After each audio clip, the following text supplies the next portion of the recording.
Falando de História. Olá a todos e bem-vindos ao episódio 58 do podcast Falando de História. Eu sou Paulo M. Dias e comigo está, como de costume, Rogério Lee Jesus. E antes de entrarmos no tema da semana, queremos desde já agradecer aos nossos patronos que contribuem para que possamos manter este projeto e relembramos também que qualquer ouvinte se pode tornar nosso patrono por uma pequena contribuição mensal, juntando-se assim à nossa comunidade e para isto basta ir ao Patreon em patreon.com/falandohistoriapodcast ou seguir o link que deixamos na descrição. Mas indo agora ao tema deste nosso episódio, recuamos até ao século XIX e vamos a um dos momentos mais centrais da história dos Estados Unidos da América. Não é assim, Roger? Sim, vamos até ao século XIX, que é um século também ele central na história desse país e que ainda hoje é um dos assuntos mais debatidos e dos acontecimentos históricos com maior impacto na longa duração, fazendo-se sentir ainda nos dias de hoje. E falo, claro, da Guerra Civil dos Estados Unidos da América, entre 1861 e 1865, que opôs a União à Confederação. Mas como não poderia deixar de ser, começamos pelos antecedentes. Como é que estavam estes Estados Unidos nas vésperas da Guerra Civil e o que é que leva então a este conflito interno? Bom, em 1860, ano central nesta história, como veremos, os Estados Unidos já tinham praticamente o mesmo território que têm atualmente. Só lhes faltava o Alasca e o Havaí, o que quer dizer que já era um país de dimensão continental. Tinham ganho novos territórios no Texas, no Novo México, no Utah e na Califórnia, depois da vitória na guerra contra o México, entre 1846 e 1848, e a população, claro, crescia freneticamente. Em 1840, para termos uma ideia, eram 17 milhões e em 1860 eram já 31 milhões. E não só à custa do crescimento populacional, mas sobretudo graças às várias ondas de imigração a partir da Europa, especialmente vindos da Irlanda e da Alemanha, de tal forma que, nesse ano de 1860, os imigrantes representavam 9% da população. E este crescimento bastante elevado reflete-se, evidentemente, na economia. Sim, é nesta primeira metade do século XIX que os Estados Unidos da América começam a tornar-se uma potência económica, com uma taxa de crescimento de aproximadamente 7,8% ao ano. Contava com uma agricultura muito forte, com destaque para o algodão, no sul, como também já lá iremos, e uma indústria em rápido desenvolvimento no norte, que era alimentada pela imigração, que trabalhava frequentemente em péssimas condições, mas que, claro, permitia esse boom económico. E este mesmo desenvolvimento económico vai ser um dos motivos para esta divisão entre os Estados do Norte e os Estados do Sul, não é? É um dos motivos, sim. O Norte vai crescer de forma industrial, à volta das grandes cidades, com uma grande ligação às comunidades de imigrantes, tendo assim um desenvolvimento económico muito maior do que o Sul, que se vai manter mais agrário, à volta das grandes plantações de algodão, mais ligado à ideia das elites agrárias nobres da Europa.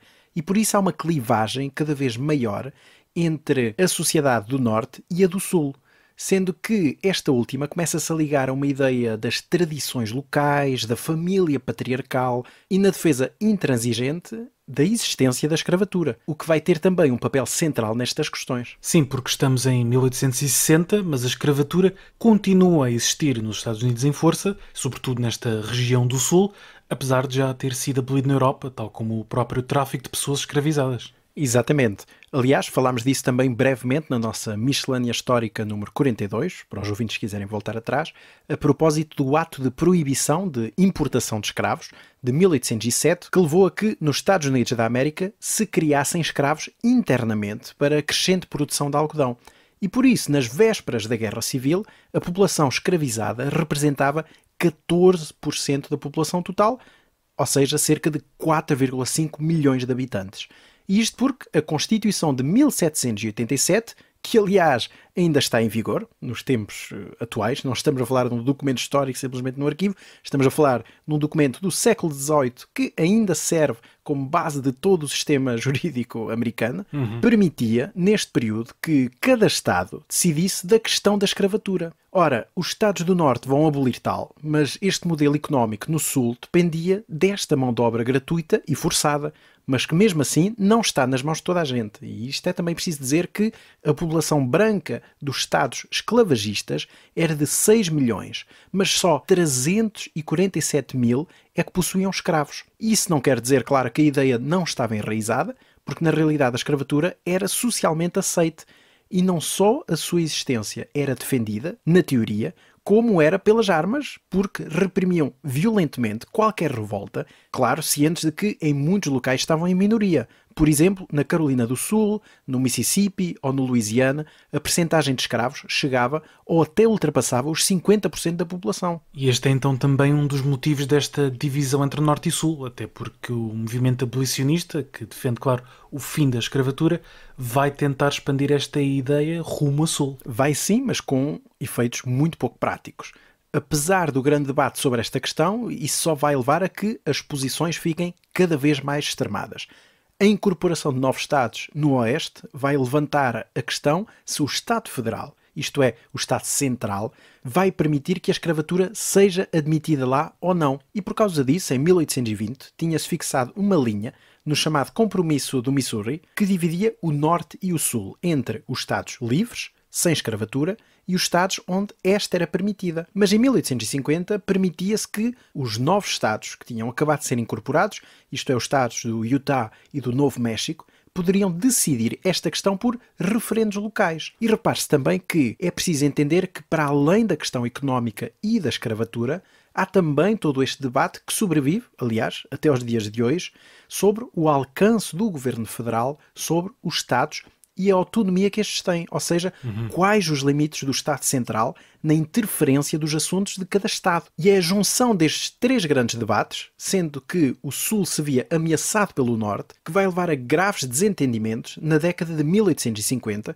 com ações violentas dos dois lados, umas para libertar escravos, outras para abafar revoltas e vozes opostas à manutenção, lá está, deste estado das coisas. E porque estamos, claro, num período em que não existe ainda uma ideia tão forte de fidelidade ao país enquanto uma unidade nacional, chamemos-lhe assim, mas há uma ideia de unidade para cada Estado. E no meio de tudo isto aparece a figura do famoso Abraham Lincoln, que de resto vai ser decisivo nesta separação do Sul. Nem mais. Lincoln, que hoje em dia é uma das figuras maiores da história política dos Estados Unidos, aparece neste contexto muito conturbado, no seio de um novo partido, o Partido Republicano, para fazer frente ao então Partido Democrático, mais ligado às elites tradicionais e ao Sul. E tudo isso acaba por se precipitar nas eleições presidenciais de 1860. Mas é também preciso notar que Lincoln, que acaba por ser nomeado o candidato republicano, não defende, naquele momento, o fim da escravatura. Ele é escolhido porque é uma figura moderada que procura preservar a união dos Estados, no momento em que muitas vozes já falavam na possibilidade de uma secessão, isto é, de uma separação. Já o Partido Democrata vai implodir e apresentar três candidatos, entre uns mais radicais, que defendem a expansão da escravatura para todos os Estados, até uns mais moderados. E isto leva a que, nas eleições realizadas, como sempre são nos Estados Unidos da América, a 6 de novembro de 1860, neste caso, Lincoln consiga 40% dos eleitores, ou seja, 4.700.000 votos, mas que representam o suficiente para ter 180 votos do colégio eleitoral e ser eleito presidente. Não é quem tem mais votos que ganha a eleição, como sabemos e como temos visto ultimamente. E a eleição de Lincoln é de resto muito mal recebida pelo Sul. Bem, é tão mal recebida que logo a 13 de novembro a Assembleia da Carolina do Sul anuncia que se vai reunir para decidir o futuro da sua continuidade na União e um mês depois, a 20 de dezembro, mais uma vez de 1860, declaram-se independentes. E a questão aqui era mesmo a da escravatura, porque alegavam que os Estados do Norte procuravam arruinar as instituições e as tradições do Sul. E estes eram os termos utilizados à época.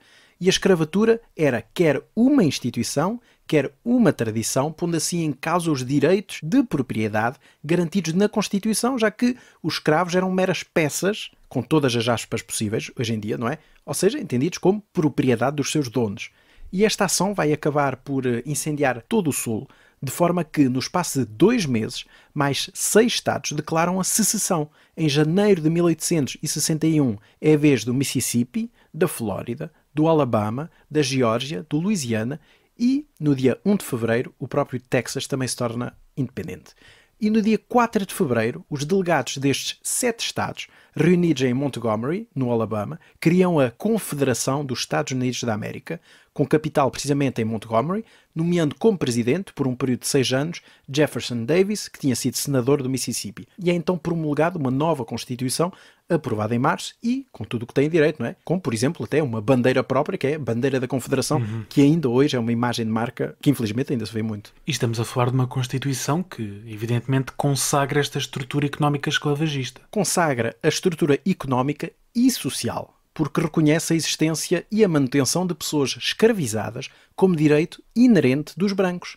Portanto, não há qualquer dúvida que a questão racial tem um papel central em todo este problema entre o Norte e o Sul. E qual acaba por ser então a reação da União perante esta secessão do Sul? Bem, num primeiro momento, claro, é de descrença, porque Lincoln só toma posse em março de 1861 e todo o processo de secessão e de constituição da Confederação se dá antes disso, enquanto o presidente John Buchanan toma medidas muito pouco concretas para travar o que quer que seja. Por isso, quando Lincoln toma posse, percebe que a preservação da união de todos os Estados é o seu objetivo principal. Argumenta até que, visto que a hipótese de que os Estados se separarem não está na Constituição, todos esses movimentos são ilegais e por isso afirma que a secessão não é reconhecida e que por isso uma guerra civil só existiria por vontade dos Estados do Sul. E é isso que vai acontecer, não é? É a Confederação que vai dar o primeiro passo em direção à guerra. Sim, tendo em conta que os Estados ganham a sua independência, tomam conta dos edifícios federais, incluindo os fortes, os arsenais, alfândegas e tudo mais.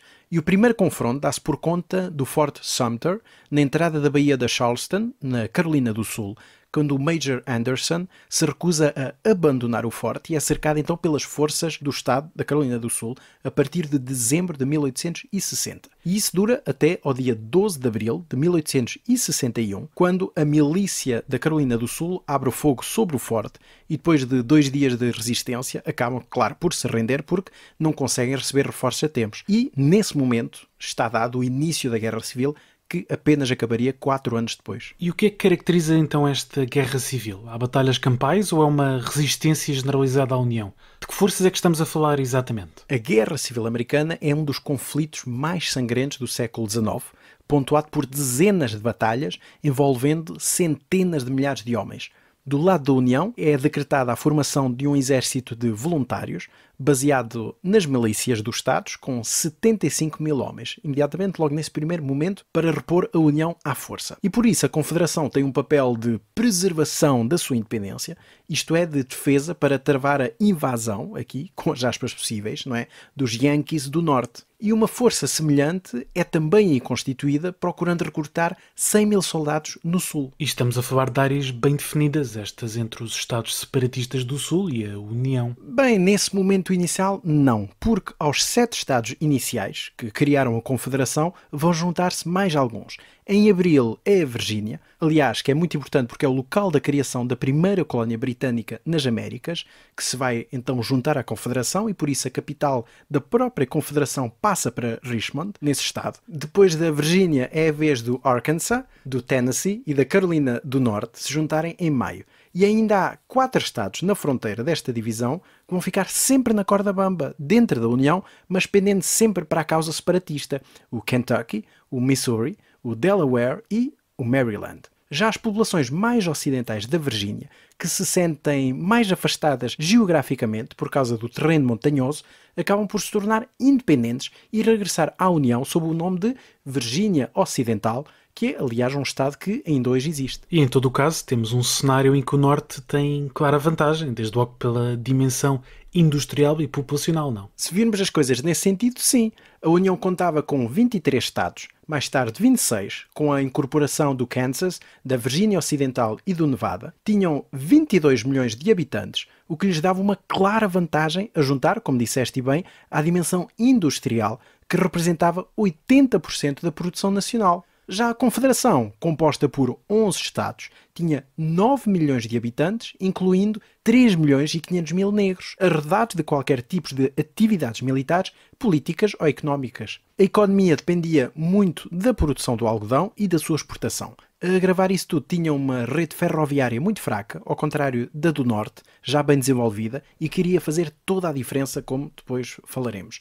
Mas, por outro lado, estando mais ligados a uma sociedade rural, detinham maiores qualidades militares à primeira vista, porque estavam mais militarizados à partida do que as populações citadinas do Norte.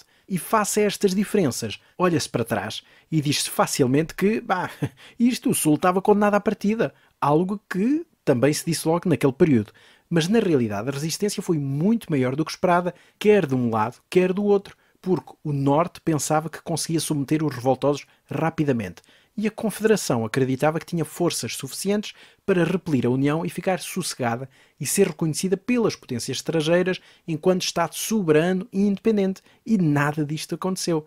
E, portanto, o primeiro confronto vai mostrar isso mesmo logo no verão de 1861. Então, se a Confederação esperava manter esta posição defensiva, quer dizer que é a União que vai iniciar as hostilidades. Sim, o primeiro confronto vai ser da iniciativa da União, que entra pela Virgínia adentro, à espera de derrotar o exército confederado. É a primeira batalha de Bull Run, a 21 de julho, uma derrota da União, mas não totalmente, porque os dois exércitos são extremamente desorganizados nesse primeiro momento e as forças do Sul não conseguem perseguir e derrotar completamente o inimigo, mas também não fazem questão de os seguir para o território da União, porque na realidade estavam numa ação defensiva de defesa do território da Confederação. Um primeiro momento difícil para a União, mas que imagino que se vá alterando nas campanhas seguintes, não? Nem por isso. Os dois primeiros anos da guerra, de 1861 e 1862, são de gestão muito difícil para a União.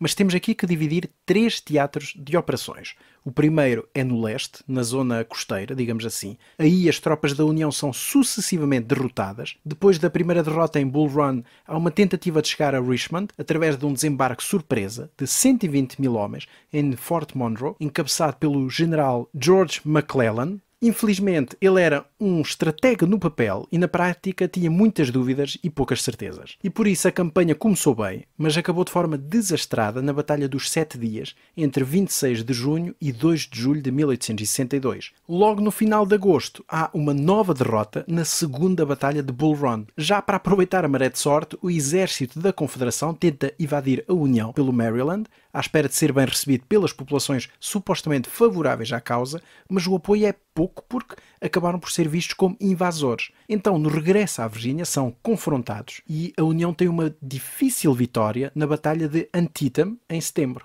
Portanto, uma série de derrotas icónicas desta Guerra Civil Americana, mas estas explicam-se pela inaptidão da União ou por uma capacidade militar especial do Sul? É sobretudo pelos dois motivos. Claro, sem esquecer o papel decisivo de Robert E. Lee, o grande general confederado, um gênio da estratégia militar que vai dar cartas durante todo este período. E a União demora muito tempo até arranjar um militar à sua altura para conseguir reagir de forma eficiente, que vai ser o general Ulysses S. Grant, que se vai destacar no segundo teatro de operações da guerra, na frente oeste, que vai disputar sobretudo o controle do rio Mississippi.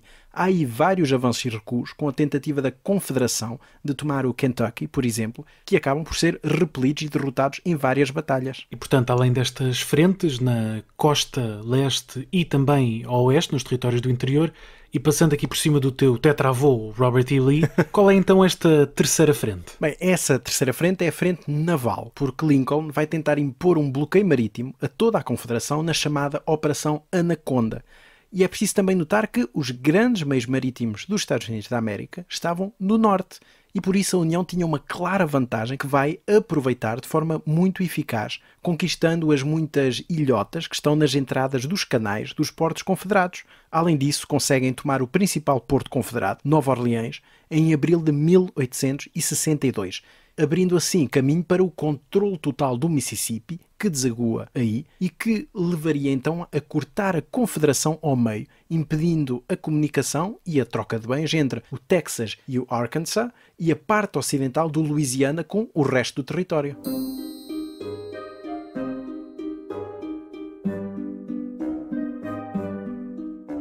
E interrompemos brevemente o nosso episódio para apelar aos nossos ouvintes. Não é assim, Roger? Sim, o podcast Falando História é um projeto independente e por isso, se os nossos ouvintes quiserem apoiar-nos e contribuir para a manutenção do podcast, podem fazê-lo através da plataforma Patreon em patreon.com/falandohistoria. E claro, deixamos este link na descrição do episódio, onde podem encontrar toda a informação necessária e as vantagens de se juntarem à nossa comunidade. E agora, de volta ao episódio.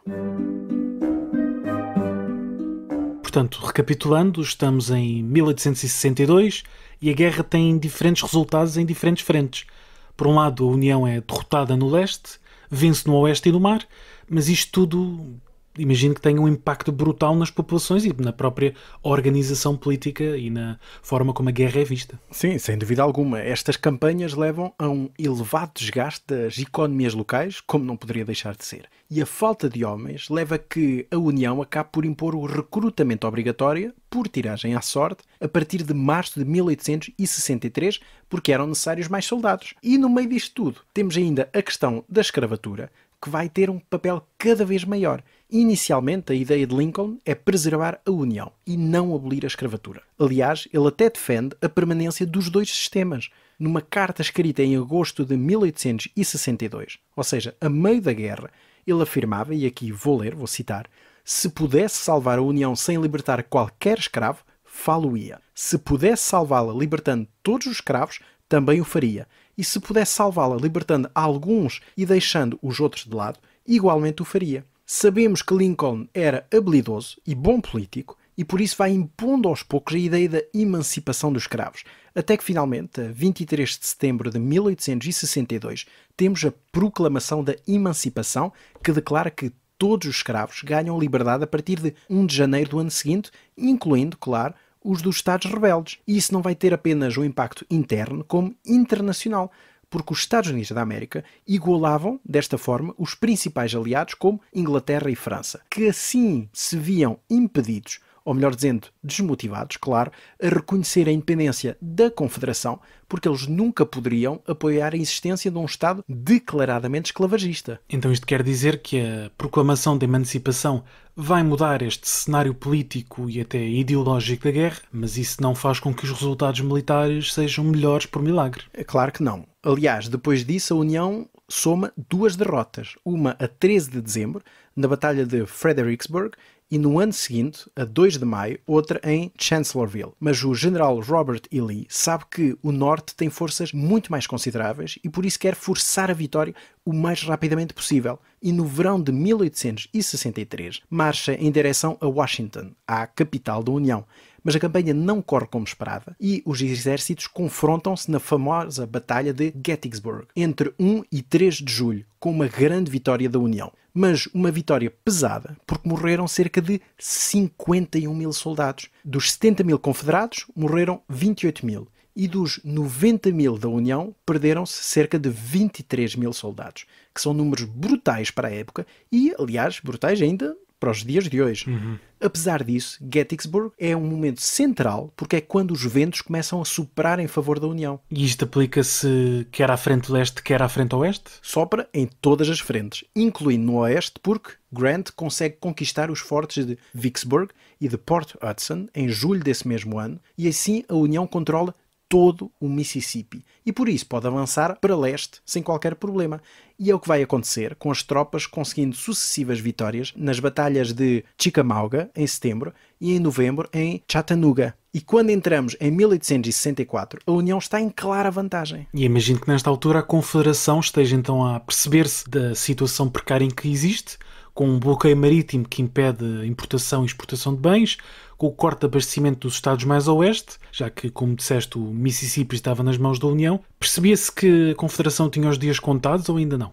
Havia uma noção muito clara que se estava numa situação delicada, até porque economicamente a guerra representava um esforço quase sobre-humano das estruturas de produção da Confederação, que tinham reconvertido grande parte da produção agrícola para produção de subsistência e regressado a uma indústria primitiva de calçado e têxteis necessários, claro, para as tropas. Mas há uma inflação galopante e uma falta de produtos muito perigosa. Mas apesar de tudo isto, a guerra vai arrastar-se até 1865, ou seja, a Confederação conseguiu aguentar estes problemas. Sim, sem dúvida, isso não há qualquer dúvida, mas em condições muito precárias. Aliás, as próprias tropas do Sul chamavam a si próprias os miseráveis de Lee, tal o estado do equipamento e do seu aparato logístico muito debilitado. E o avanço da União vai ser feito em direção a Richmond, na chamada Campanha da Virgínia, onde Grant, já então nomeado comandante em chefe das Forças Armadas da União, não poupa meios nem homens e passa então para uma política de terra queimada, uma guerra de desgaste, avançando e destruindo tudo, com pesadíssimas derrotas para ambos os lados. Mas claro que Grant estava disposto a tudo para derrotar a Confederação e por isso fazia-lhe pouca diferença perder uns milhares de homens porque tinha muito mais à disposição, ao contrário de Lee, cada vez mais reduzido. É desse período os combates de Wilderness, de Spotsylvania e Cold Harbor, entre maio e junho de 1864. E vai resultar porque as forças do Sul acabam por se acantonar, por ficar reduzidas numa frente entre Petersburg e Richmond, uma extensão de cerca de 67 km, numa espécie de guerra de trincheiras, defendendo essas cidades em condições extremas, porque em agosto de 1864 a União consegue destruir as plantações no vale de Shenandoah, o grande celeiro da Confederação que impede o reabastecimento dessas cidades. E enquanto isso, as tropas da União que estavam no oeste, ali na zona do Mississippi, permanecem paradas ou avançam também? Bem, elas paradas não ficam, porque acabam por avançar em direção a Atlanta, a capital da Geórgia, que tomam e destroem em setembro, comandadas então por William T. Sherman, o braço direito de Grant. E é este Sherman que vai realizar uma das campanhas mais impressionantes da Guerra Civil Americana, a chamada Marcha em Direção ao Mar, aliás, da qual tu próprio, Paulo, já falaste na nossa miscelânea histórica número 12. E por isso Sherman parte com cerca de 60 mil homens de Atlanta em direção a Savannah, um porto da Geórgia, e parte no dia 16 de novembro e chega a 21 de dezembro, uma viagem de cerca de 500 km, destruindo tudo no caminho, arrasando completamente tudo o que encontrava. E daí partem para Columbia, capital da Carolina do Sul, que é também posta a ferro e fogo, mas isto já em fevereiro de 1865. E diga-se que foi a conquista de Atlanta e a entrada na Geórgia que permitiu a reeleição de Lincoln em 1864, porque deu força à sua política de avanço militar contra candidatos que defendiam a paz e o fim da guerra, permitindo a existência da Confederação. Estamos então no início de 1865 e o destino da Confederação parece estar selado. Bem, está selado e pronto a ser entregue. Na Virgínia, as operações tinham parado durante o inverno, mas praticamente não regressam. As deserções no exército confederado são cada vez maiores. A moral dos homens está na rua da amargura. Nos dias iniciais de abril, Richmond, a capital da Confederação, é então tomada. E o exército espalha-se completamente pela terra depois de algumas tentativas de contra-atacar, mas sem sucesso. Até que, finalmente, a 9 de abril, mais uma vez de 1865, o general Robert E. Lee entrega-se e assina a rendição em Appomattox. A cena é muito conhecida porque Lee vestiu o seu traje militar mais solene e Grant vem com a roupa normal de andar no campo, completamente esfarrapada. Ele aceitou a rendição e o pedido de ajuda para alimentar os seus 25 mil homens, o que mostra bem as capacidades logísticas do Norte quando o Sul estava completamente vergado. Dias depois, no dia 18 de abril, era a vez das últimas tropas se renderem na Carolina do Norte, mas o presidente da Confederação, Jefferson Davis, só é capturado a 10 de maio na Geórgia e as últimas tropas, que ainda estavam em atividade no Oeste, rendem-se no dia 26 de maio, que é considerada a data do fim deste conflito. E apesar desta vitória na guerra, Lincoln vai ter pouco tempo para comemorar, não é? Teve o desfecho trágico que todos conhecemos. Efetivamente, porque a notícia da rendição de Lee foi celebrada em Washington e por todo o Norte. Claro que o objetivo era garantir a paz e Lincoln era partidário de uma paz relativamente suave, permitindo que os confederados regressassem às suas terras, desde que jurassem lealdade à União e que os chefes confederados fossem afastados de cargos políticos. Mas o tempo de Lincoln, infelizmente, enquanto grande líder da Guerra Civil, estava mesmo a chegar ao fim, porque no dia 14 de abril é assassinado a tiro, quando foi assistir a uma peça no Teatro Ford por John Wilkes Booth, um partidário da Confederação. O presidente morre no dia seguinte e organiza-se então uma caça ao homem até que Booth é apanhado e morto no dia 26 de abril, numa quinta na Virgínia. Sucede assim na presidência o vice-presidente Andrew Johnson, que vai ter a dificílima tarefa de começar o processo conhecido como a reconstrução. A reconstrução do Sul, completamente arrasado por esta guerra. Quer o Sul, materialmente, quer reconstruir a União em si, isto é, um sistema político equilibrado, reconhecido e respeitado por todos. Mas a destruição é realmente o elemento mais visível. Estamos a falar de 620 mil mortos, 360 do lado da União e 260 do lado da Confederação. E destes todos, 400 mil morreram não em combate, mas depois disso, devido a ferimentos, a doenças e afins. E os 260 mil mortos da Confederação representavam 20% da população ativa do Sul. Por isso, para além da perda humana, falamos também, claro, dos campos e das cidades completamente destruídos, que travaram completamente a prosperidade do Sul. Aliás, considera-se que algumas das regiões do Sul só conseguiram retomar um ritmo equivalente ao Norte já depois da Segunda Guerra Mundial e por aí se vê o impacto da Guerra Civil. De facto, mas paralelamente temos então o fim da escravatura nos Estados Unidos e a libertação dos escravizados. Sim, mas as coisas não são um mar de rosas e a vida dos libertos, no Sul, destes escravos libertados, torna-se muito difícil, porque ganham a sua liberdade, mas não têm quaisquer meios para se sustentarem. Por isso, na realidade, muitos acabam por continuar a trabalhar nos campos dos antigos proprietários, mantendo praticamente as mesmas condições. E, politicamente, essa libertação forçada vai gerar graves problemas, porque vai trazer um sentimento de profundo ressentimento perante o Estado Federal e perante os próprios negros libertados. Daí o surgimento de movimentos radicais e extremistas de supremacia branca. Exatamente. Temos o famoso e o infame Ku Klux Klan, que aparece logo em 1865, no próprio ano em que acaba a guerra, juntamente com outros grupos do mesmo tipo, com os Filhos do Sul, os Cavaleiros da Camélia Branca, a Fraternidade Branca, entre outros. E isso leva a perseguições e a linchamento de negros que tentam exercer os seus direitos civis, e esses movimentos vão prolongar-se no tempo. Apesar de perseguidos e por vezes abolidos, conseguem reerguer-se, como é o caso do clã, que continua ativo desde a década de 1950, e isso vai aliar-se, claro, a políticas de segregação entre brancos e negros nas décadas finais do século XIX, como as famosas leis de Jim Crow, que reduziram substancialmente a participação cívica das populações libertas e dos seus descendentes. É uma segregação que se manteve até muito tarde, como sabemos, aliás, e que acabou formalmente na década de 1960, mas que mantém um lastro muito longo até os dias de hoje, nos Estados Unidos. Ou seja, o Norte ganhou, mas as elites do Sul, que de resto eram responsáveis pela guerra, conseguem manter-se no poder de uma forma ou de outra. Essa é uma ideia-chave a reter e que tem sido muito estudado nos últimos anos por historiadores como Heather Cox Richardson,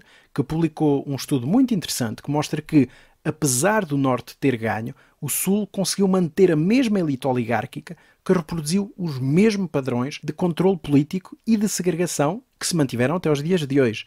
E por isso a primeira década de reconstrução foi muito ativa para se tentar impedir o regresso destes grupos, mas no final de 1870 já todos estavam novamente no poder. E além disso, o Sul alimentou e ainda alimenta a ideia da causa perdida e da decadência, mitificando o que foi a Confederação e os tempos antes da Guerra Civil. Aliás, o famoso filme E Tudo o Vento Levou, de 1939, é todo ele um tratado de glorificação do Sul e por isso uma fonte muito interessante sobre essas ideias. E há que ter em conta que estas questões levaram a uma própria troca de posições dos partidos democrata e republicano. Se no século XIX os democratas dominavam o Sul e os republicanos o Norte, a partir de meados do século XX a situação inverte-se com democratas, sobretudo no Norte, e republicanos no Sul, uma troca demográfica que ainda hoje assistimos. Apesar dessa leitura política na longa duração, a Guerra Civil Americana é ainda hoje tida como um acontecimento transformador da história daquele país. Disso não há qualquer dúvida. Não apenas pela destruição causada, como acabámos de falar, mas também por ter contribuído para a permanência da união dos Estados e muitos acreditam que reforçou essa coesão social e que contribuiu para a criação, lá está, de um sentimento nacional de unidade que na realidade tem sido atacado nos últimos anos. Além disso, a Guerra Civil é também marcada por muitas inovações tecnológicas do ponto de vista militar, porque é considerado por muitos como uma das primeiras guerras modernas, com a utilização em massa de armas de tiro rápido, de carregar pela culatra e não pela boca, e com o cano estriado e balas que deixam de ser pequenas bolas de chumbo e passam a ser projéteis de forma cônica, como nós conhecemos hoje em dia. Sem esquecer, claro, o uso de metralhadoras, de uma forma muito primitiva, claro. E há também a utilização do telégrafo e dos comboios, que vão fazer uma diferença estrondosa em como se abastece a guerra e como se movimentam os exércitos. E sem esquecer que é um dos primeiros conflitos a ser documentado com fotografias, publicadas frequentemente nos jornais, o que deixa uma marca profunda sobre como se vê a guerra ao longe. E isto tudo leva a que a Guerra Civil seja realmente um tempo de mudança em termos de guerra, que daí em diante irá sofrer grandes alterações sobre as práticas que até então se mantinham desde séculos. E desde já, quem quiser ver estas fotografias da guerra, que são ainda hoje bastante chocantes, sobretudo as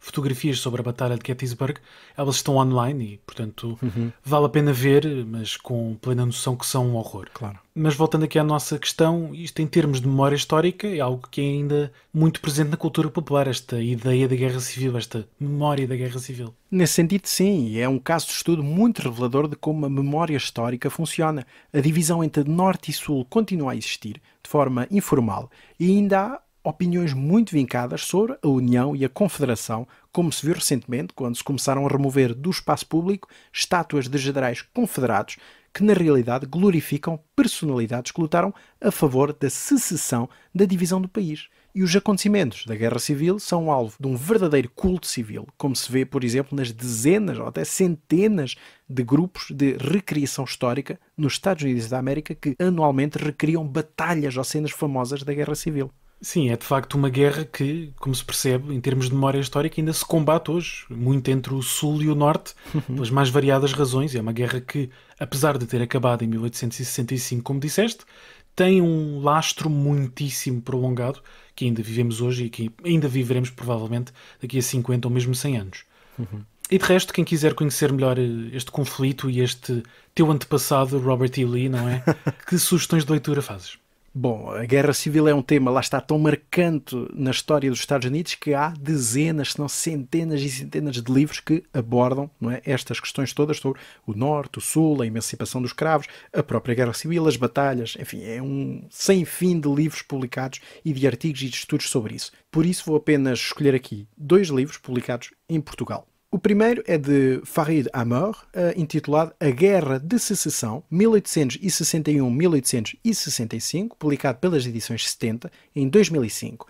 E é um livro relativamente pequeno, uma excelente síntese que condensa muito do que se sabe sobre a Guerra Civil Americana. E o segundo livro é uma das poucas, se não a única história dos Estados Unidos, publicada por cá e disponível, que é de Philip Jenkins, Uma História dos Estados Unidos da América, publicada pelas edições Texto e Grafia em 2012, que tem uma síntese clara do que é a história dos Estados Unidos desde a sua Constituição e, portanto, a Guerra Civil Americana constitui um capítulo também muito interessante no meio deste livro.